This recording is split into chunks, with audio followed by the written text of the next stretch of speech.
The single best thing that happened to the Buffalo Bills before the 2020 season was a decision by Tom Brady to leave New England after 2 decades and go sign with the Tampa Bay Buccaneers in free agency. That was the single biggest, most important, best move that benefited the Buffalo Bills, and it wasn't even the one that they made. Because once Tom Brady left, it opened the door dramatically for the possibilities in that AFC East. And I give the Bills credit for this. They saw that opportunity and they made moves to try and make the most of it. They made the big trade for Stefon Diggs. They said, look, we don't have time to wait for guys to develop, as we want Josh Allen to develop, and the way to help him develop is to give him a legit number 1 option in the passing game. So they went out there and they traded away the pick that would have become a Justin Jefferson for a Stefon Diggs, and you wonder long-term, like, what would they be better off doing? But there's no question, it's hard to knock the deal because at least you could say for the Bills, they got a big-time season out of Stefon Diggs. They got a number 1 type of receiver season out of him. But I give them a lot of credit for saying, our future is tied to our quarterback, not our defense. That's the way that we take over this division. That's the way that we become big players in the AFC as a whole and in that landscape. And that's what our future success rides upon and depends upon, is not how great our defense is or how great our running game is or anything like that. It depends on the development of Josh Allen. And man, oh man, they took advantage of the opportunity that was created by Tom Brady leaving in free agency, and they went out there and got aggressive, and they went and said, this is the priority, this is the most important thing, and I feel like they were certainly rewarded for that. They finished 13-3, won the AFC East relatively easily. They ended up as the number 2 seed in the AFC, like in a traditional playoff format where you hadn't had the league expand to 7 teams. That would have represented a first-round bye for them. You had Josh Allen in year 3, showed the potential that I saw out of him coming out of Wyoming when I had him as my QB1 in that draft. He had an MVP caliber season. Like, if you're a Bills fan, even if you're disappointed maybe with the way the season ended, you look and you say, by God, I feel like the future is pretty bright. And you should, in theory, although there are no guarantees from one season to the next. When you look at the quarterback, you look at the dude, you say, that's that dude. He can be that dude for a long time to come. And if you're a Bills fan, it's also got to feel pretty good about the fact that you had 2 playoff home wins. This is a team for so long that failed to even make the playoffs, and now they're winning multiple playoff games. They beat Indy, effectively ending Phillip Rivers' career. They beat the Baltimore Ravens, who have certainly themselves had quite a bit of momentum heading into that matchup, and they handled them pretty easily. It's just unfortunate for them that they kind of ran up against a little bit of a buzzsaw in the Kansas City Chiefs. They just didn't have enough horses to hang with them. That's the reality of it. The Chiefs were too good in that game. They had too many weapons. They could do too many things. The Bills just don't have that level of talent, and it showed certainly in that championship game. So the Bills, good season, really, really good season, that you saw some positive developments for now and especially the future, but still got some work to do. And you still ended up with a season full of disappointment. Like I said, on offense, Josh Allen had an MVP caliber season. He went over 4,500 yards passing, 37 touchdowns, and only 10 interceptions. So all of you that were talking about inaccuracy and stuff from his rookie season and saying you don't think he has it, what you got to say now? It's also maybe a good reminder of, if you give guys time to develop and you show faith in them and you believe in them and you give them opportunities to learn from some of their mistakes, and then all the while you're building up the team and the offense especially around them. Like, you took those guys typically in those spots for a reason. You want to make sure you do everything you can to empower them to develop and become what you want them and need them to be. And the Bills are being rewarded for that belief and for that work and for that building that they did. As I mentioned, the trade for Stefon Diggs worked out wonderfully. He had 127 catches, over 1,500 yards receiving, 8 touchdowns. Like, he was the legit number 1 that the Buffalo Bills offense in the passing game certainly needed. And, you know, when you look at Josh Allen's great season, you know, Stefon Diggs and Cole Beasley in the passing game, it's not a surprise this team finished 4th in the league in total yards offensively and 2nd in points scored. Defensively, on the other hand, they were a middle-of-the-road defensive unit, and you certainly saw a bit of a downturn in performance compared to that unit in 2019. Here's the thing to take note of. This is, again, part of a larger theme that I'm going to keep hammering about and talking about in the years to come. So get used to it. Their defense got worse, team got better. Defense takes step back, Bills win multiple playoff games. That's not a coincidence. Certainly, you would have loved to have the defense also perform at its 2019 levels, because that would have made the Bills even more scary. But at the end of the day, it really didn't matter. You could say, well, maybe it mattered a little bit against the Chiefs. Maybe a little bit. But you also just didn't quite have the same amount of firepower on offense that the Chiefs did.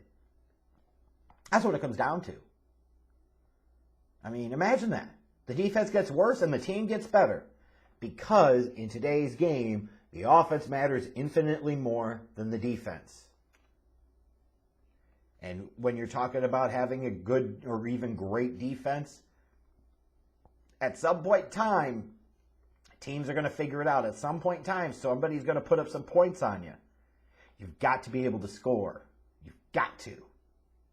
And the Bills at least adjusted their philosophy going into the 2020 season, to me, demonstrating that they understood that. That they understood that the game is changing, the league is changing, and that they must change.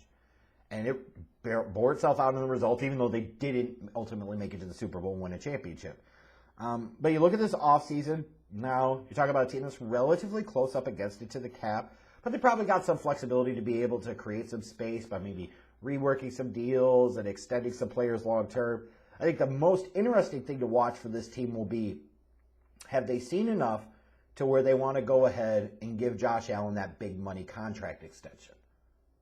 Now that, I think, is going to be an interesting subplot that plays out during the offseason, because Josh Allen technically has played 3 years.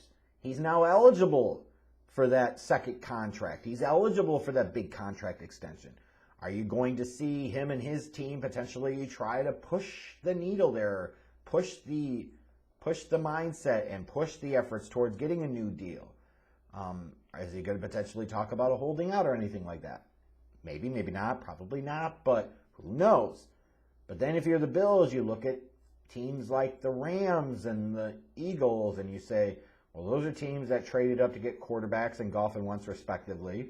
They enjoyed some level of success with Goff and Wentz respectively under their rookie contracts. And then they went ahead and gave them big money extensions, and now neither one of those guys is with their respective teams, and they had to trade them away. The Bills may look at this as an organization and say, is the timing right to tie ourselves to Josh Allen for many more years? Did we really see enough? It's a great question. I certainly think, based off what you saw in year 3, you should feel pretty good about it, but I could understand some of the trepidation. I'm wondering from Bills fans if they want this team to go ahead and just add money and years onto Josh Allen's contract and take that out of the equation of possibility, out of the universe, and just make sure that he's going to be there for a long time to come. You know, sometimes you just make the gamble and you say, hey, this provides us cost certainty. We know what we're looking at in future years. God only knows in 2 or 3 years what the salary cap's going to look like and how much quarterback could be getting paid on the market at that point in time. It might be wiser to lock him in at a set price now. Maybe. It's going to be interesting. But their work is not done as a team. You could see in that AFC Championship game where some folks thought that they were going to be a really tough matchup for the Chiefs. They just didn't have enough offensively. So you got to look at this team in the offseason and say, okay, you had a defense that took a step back in 2020, and you had an offense that improved mightily, but is not all the way there. Like, what do you got to do to be able to get over that hump? I think number one, offensively, like, you're looking at improving that running game. You might be a fan of Singletary and Moss and Josh Allen being a primary ball carrier for you, but you need somebody that could be a more consistent, reliable option out of the backfield. Like, Singletary to me is more of a complimentary guy versus a bell cow. Same thing with like a Zach Moss. You got to look at this position and prioritize it, and that could potentially mean investing a first-round pick in there. It could, but certainly a day 2 pick on a bigger, more, I won't say true traditional bell cow back, but on somebody that has 3-down potential that could serve as an upgrade and a really good complement to what you already have, because that running game does need to get better. Might make sense to invest a little bit on that offensive line as well, especially on the interior of that line, because again, let's be clear. If you want to beat the Chiefs or a team like that in the AFC come playoff time, you're going to have to be able to score. You're going to have to be able to. So that means you got to protect your quarterback. That means your offensive line's got to be top-notch. That means you got to be able at least to run the ball with some type of effectiveness or efficiency in the key spots when you need it to happen. Because otherwise you don't have a chance. Now, in terms of the defense, one thing that was lacking this year was their pass rush. They've definitely got to address that. I would expect a pick or two early to be spent on the defensive side of the ball, specifically looking at edge rushers, maybe an outside linebacker to play alongside Edmonds. But certainly an edge rusher is a need, and you can always say you could use more corners in the league. You know, you want to build around Tre'Davious White, what have you. But this Bills team, like, this is a critical offseason for them because they're close. They're not, like, this close, but they're not this far away either. You get one or two key moves that pan out and pay off, and you get them in the right spots, and they impact the team in the right way. We could be looking at the Bills being the favorites in the AFC come next year. Maybe. Like, you're still going to have to figure out a way to get past Mahomes, and you'll have other teams that are, you know, moving up the ladder a little bit. But this Bills team is potentially well positioned. So they need to get it right this offseason. And if they do, we could be talking about this team being a real Super Bowl threat come next year.